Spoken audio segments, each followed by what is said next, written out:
Mishra from Mahatma Gandhi शिक्षण संस्थान दरभंगा, वर्ग 10, विषय हिंदी और पाठ्य पुस्तक क्षितिज, पाठ संख्या 11। पाठ का नाम बाल गोविंद भगत, भाग 1। लेखक राम वृक्ष बेनीपुरी। जीवन परिचय। राम वृक्ष बेनीपुरी का नाम आधुनिक युग के सुप्रसिद्ध निबंधकार के रूप में लिया जाता है। उनका जन्म सन 1902 में बिहार राज्य स्थित मुजफ्फरपुर के बेनीपुर गांव में हुआ था। बचपन में ही माता पिता का निधन होने के कारण उनका पालन पोषण मौसी द्वारा किया गया। उन्होंने अनेक कठिनाइयां सहकर 10वीं की परीक्षा उत्तीर्ण की। 1920 के असहयोग आंदोलन में कई बार उन्हें जेल जाना पड़ा। अल्पायु में ही उनकी रचनाएं पत्र पत्रिकाओं में स्थान पाने लगी। उनके द्वारा तरुण भारत, किसान मित्र, बालक, युवक, कर्मवीर, हिमालय, नई धारा, योगी, जनता जनवाणी जैसी साप्ताहिक एवं मासिक पत्र पत्रिकाओं का संपादन किया गया। उनका देहावसान 1968 ईस्वी में हुआ। साहित्यिक विशेषताएं। राम वृक्ष बेनीपुरी स्वतंत्रता सेनानी भी थे। उनके जीवन में राजनीति, साहित्य और संस्कृति की धाराओं का प्रवाह है। उनकी रचनाओं में समाज सुधार और राष्ट्र उत्थान के स्वर हैं। इन रचनाओं में बाल सुलभ जिज्ञासा के दर्शन भी हो जाते हैं। भाषा शैली। बेनीपुरी जी ने अपने कृतियों में भावों तथा पात्रों के अनुकूल भाषा का प्रयोग किया है। उनकी सरल, स्वाभाविक, खड़ी बोली में तत्सम, तद्भव उर्दू भाषाओं के साथ साथ सामान्य बोलचाल के आंचलिक मतलब क्षेत्रीय शब्दों का प्रयोग मिलता है। इनकी भाषा शैली प्रतीकों से युक्त है। पाठ का सार।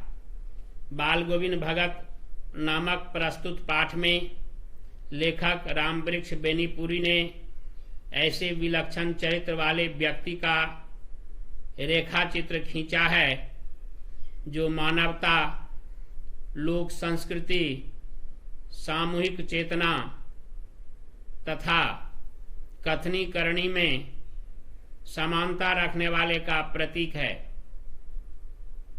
पाठ में लेखक ने यह बताने का प्रयास किया है कि मनुष्य कुछ विशिष्ट गुणों के आधार पर सन्यासी हो सकता है, पर बाह्य आडंबरों जैसे वेशभूषा, दिखावा युक्त कर्म करने से कोई सन्यासी नहीं होता।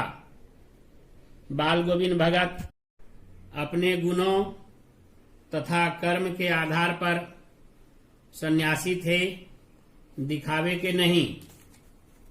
इसके अलावा लेखक ने समाज में व्याप्त विभिन्न कुरीतियों और बुराइयों पर करारा प्रहार किया है। लेखक भगत के माध्यम से परिश्रम, त्याग आदि की महत्ता पर प्रकाश डालने के साथ ही ग्रामीण जीवन की सजीव झांकी की प्रस्तुतिकरण भी किया है।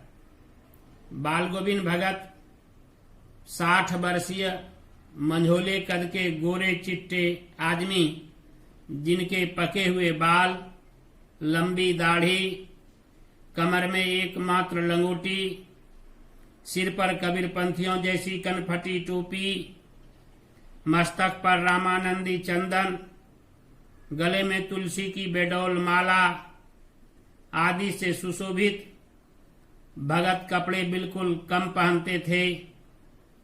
सर्दियों में ऊपर से काली कमली ओढ़ लेते थे।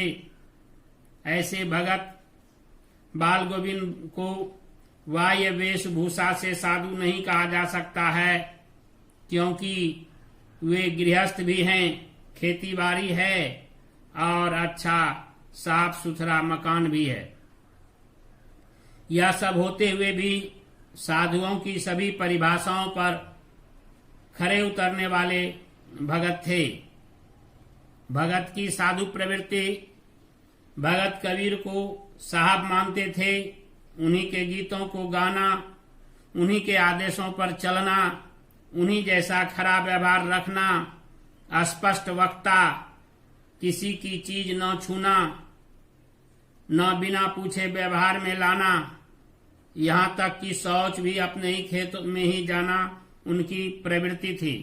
प्रवृत्ति मीन्स आदत। उनकी सब चीज साहब की थी। साहब मीन्स कबीर। खेत में जो कुछ पैदा होता उसे भी साहब को भेंट कर प्रयोग में लाते थे।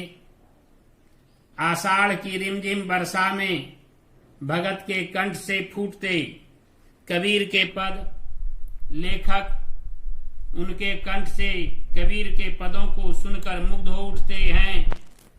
आषाढ़ में वर्षा होने पर समूचा गांव खेतों में है। बच्चे पानी भरे खेतों में उछल रहे हैं। औरतें कलेवा मतलब दिन का भोजन लिए मेड़ पर बैठी हैं। आसमान में बादल है, ठंडी हवा चल रही है। इसी समय अपने खेत में धान की रोपाई कर रहे भगत के कंठ में फूटता हुआ स्वर कान में पड़ता है तो बच्चे झूम उठते हैं।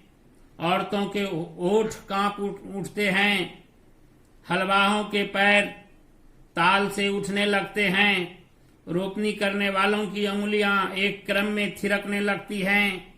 बाल गोविंद भगत के संगीत का ऐसा जादू भादो माह की रात की निस्तब्धता को तोड़ता हुआ संगीत, बादलों से भरा आकाश और अंधेरे में भगत का संगीत चौंका देता था।